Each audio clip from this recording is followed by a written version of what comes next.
समांतर श्रेणी के इस प्रश्न को देखते हैं। यह रेलवे ग्रुप डी में पूछा हुआ है। देखिए इसमें कह रहा है कि 3 अंकों वाली कुल कितनी संख्याएं 2 या 5 से विभाज्य है। तो 3 अंकों की कितनी संख्याएं होती है? देखिए 3 अंकों की संख्याएं 100 से शुरू होंगी, 100, 101, और 3 अंकों की संख्याएं कहां तक जाएंगी? 999 तक जाएंगी।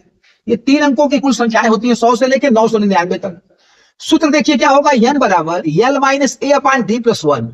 l अंतिम पद है, लास्ट टर्म, a प्रथम पद है, d सार्वंतर है, कॉमन डिफरेंस, और a के जोड़ देना है, पदों की संख्या n है।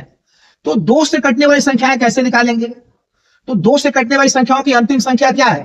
999, 2 से कटेगा नहीं, तो अंतिम संख्या है 998, और पहला पद घटाएंगे तो पहला पद 100, और ये सार्वंतर 2 से कटने वाली संख्या है, तो यहां 2 लिखिएगा, और प्लस 1 एक इसमें जोड़ देना है। तो 998 में से 100 घटाएंगे तो 898 बचेगा, 2 से भाग देंगे 449, और एक जोड़ देंगे तो 450। यानी 2 से कटने वाली कुल संख्याएं 450 होंगी, जो 3 अंकों की होंगी। यानी 3 अंकों की 450 संख्याएं 2 से कटेंगी।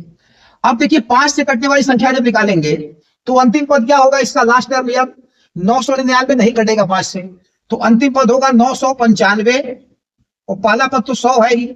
सार्वंतर अब की बार 5 रखिएगा, और सबको सॉल्व करके जोड़ देना है। 995 में से 100 घटाएंगे, 5 से भाग देंगे, एक जोड़ देंगे, ये आ जाएगा पूरा 180। तो 3 अंकों की 180 संख्याएं 5 से कट जाएंगी। अब कुछ संख्याएं ऐसी हैं जो 2 और 5 दोनों से कटती हैं, जैसे 10, 20, 30, 40, 50, 100 तक संख्याएं वो 2 से भी कट जाएंगी और 5 से भी कट जाएंगी।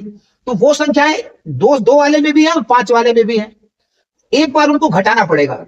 2 से कटने वाली संख्याएं और 5 से कटने वाली संख्याओं को जोड़ के, और 10 से कटने वाली संख्याओं को एक बार घटाइए, क्योंकि 10 से कटने वाली संख्याएं 2 बार हो गई, इसमें भी हो गई और इसमें भी हो गई। तो 10 से कटने वाली संख्याएं कितनी है? तो 10 से कटने वाली संख्या 999 तो है नहीं, तो इसमें अंतिम संख्या 990 है। यल 990 10 से कटेगा, पहला पर 100 घटाइए, और सार्वंतर अब की बार आपका 10 हो गया, और प्लस 1। यहां सीधा सीधा देखिए 0 से 0 पद है, 990 में से घटाइए 100, 890, और 0 से काट देंगे तो 89 और एक 90। यानी 90 संख्याएं ऐसी हैं जो 10 से कटेंगी। अब इन दोनों को जोड़ के 90 घटा दीजिए।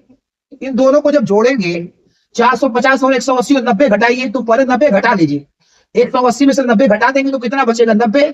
अब जो 90 बचा 450 में जोड़ देंगे, तो 450 में 90 जोड़ेंगे तो 540 आ जाएगा।